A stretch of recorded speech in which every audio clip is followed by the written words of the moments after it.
the introduction or the entry of privatization of higher education. That new trend is coming. This is not new. Now it is established in India. But the philanthropy is turning down.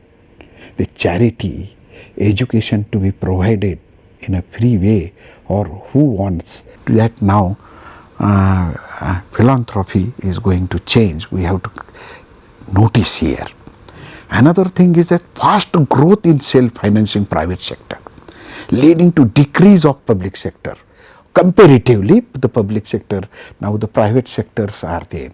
If you see just now UGC had declared the Institute of Eminence, equally 10 private sectors, 10 public sectors. That means they are now equally contributing in higher education and entering into the higher education, and we have to notice it, we have to accept it, the existence of self-finance or private institution in higher education, and how collaboratively, togetherly, private and public sectors will come together and give the result which we are expecting in the higher education of this nation is the things we have to consider. Expansion in self-finance courses in public universities, that is also one of the aspect. You see now in the universities, which are public universities, by largely knowing, there are some department or some courses or some schools, they are fully self-financial. That also there. So it is a mixed mode now. Public, though it is a public university or institute, but there are some courses, they are aided, there are some are self-finance. That also things is there.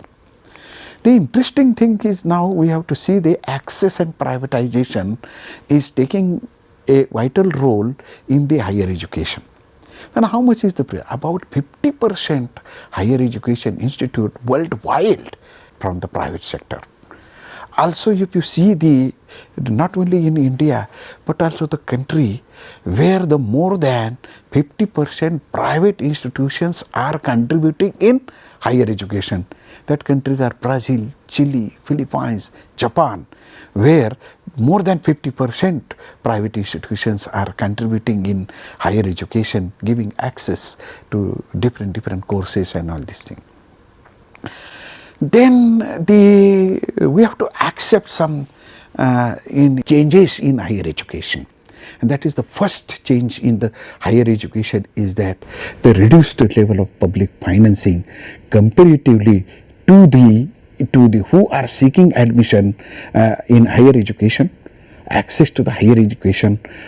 All seekers or all aspirants will not be on the public finance expenses fulfilled. And for that purpose, the private sector has been entered, just now we have discussed. Then the percentage of student teachers in that also going to change. Previously it was, if you see the division wise, then student wise, then course wise, and if you see any university department, the perfect ratio of one professor to associate professors and 4 assistant professors, that scenario, that also now, though it is on the paper in the policy, it is not there.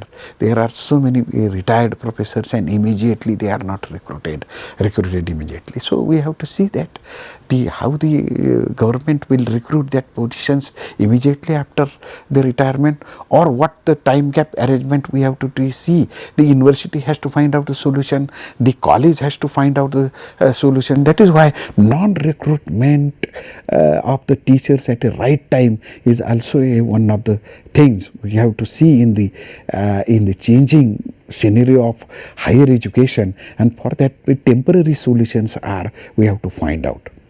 Rapid privatization, just now we have discussed about it. The all adversely affect impartial access to the quality of higher education. What happens due to this? student-teachers ratio, not recruitment of the teachers, raising the cost of higher education, and it is hampering the quality of higher education, friends. And that is why what can be done in higher education, and the government commitment to the funding of higher education, which is expecting 6%. We have to again and again knock to the door of the higher education, so that 6% of GDP to share in the higher education to be allotted. Then out of that 1.5% of GDP to higher education need to be allotted. Focus on quality and equality need to be ensured. Operation Blackboard like schemes government has initiated sometimes, but in higher education now government had taken a right decision. MHRD had taken a very excellent schemes, but we have to monitor its impact. Such a schemes like a RUSA, Pandit Madan Mohan Malviya, National Mission for Teachers and Teaching, is one of the very important initiative taken by the UN. And there are Nishta, there are Diksharambha, there are other initiatives has been taken by the government just now. They are recent. Still some schemes up the has to be initiated just now. Some had initiated last 2 years, and the impact we have to see in higher education. But these things are there. And the impact of every scheme to be confirmed, so that really it changes the higher education or not. The online degree to be introduced now, it is in need of the hours, so that so many those are out of the stream, they can anywhere, anytime they can learn and acquire their degree and acquire the higher education, so that objectives of higher education can be achieved.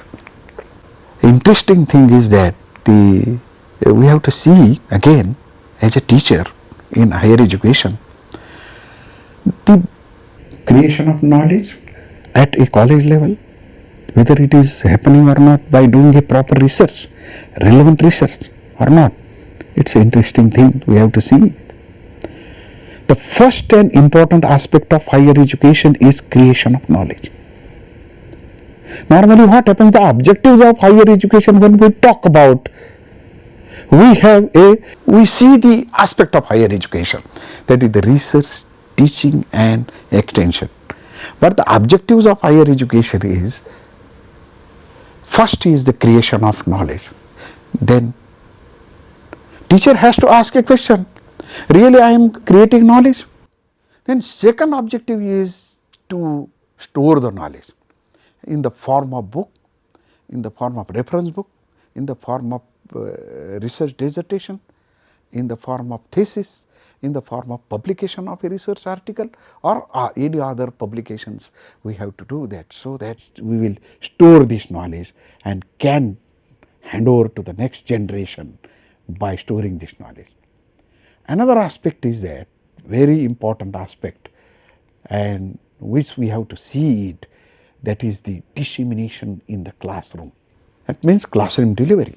Whether I am using only a lecture, along with that the discussion method, discovery method, interactive method, some teaching aids or technology which is a PowerPoint or other videos, web-based learning, such things we are really using it and making the classroom delivery enriched and interesting, so that the more and more people will learn in the classroom and learning outcome will be raised.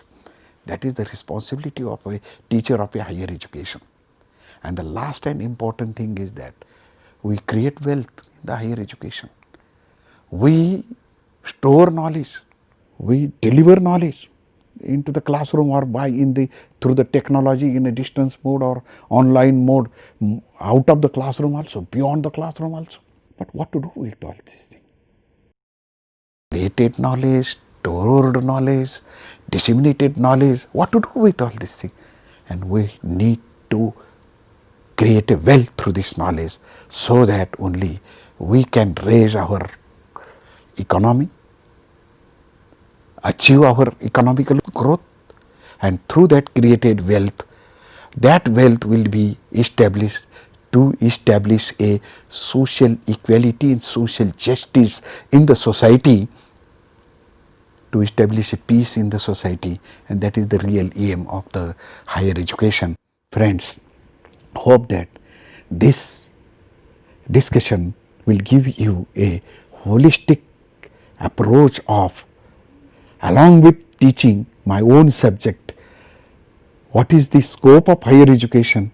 You need to consider and you need to notice it, so that your duty to realize the creation of knowledge, storage of knowledge, dissemination of knowledge, and creating wealth through knowledge, at least you will contribute in these 4 objectives, or you can create a human resources through the higher education, which afterwards they can create a knowledge, they can store knowledge, they can create a wealth which will really enrich this country, make a powerful this nation, and which is really a aim and goal of higher education. We have to realize it by understanding higher education very properly and performing our duty. Wishing you best for that.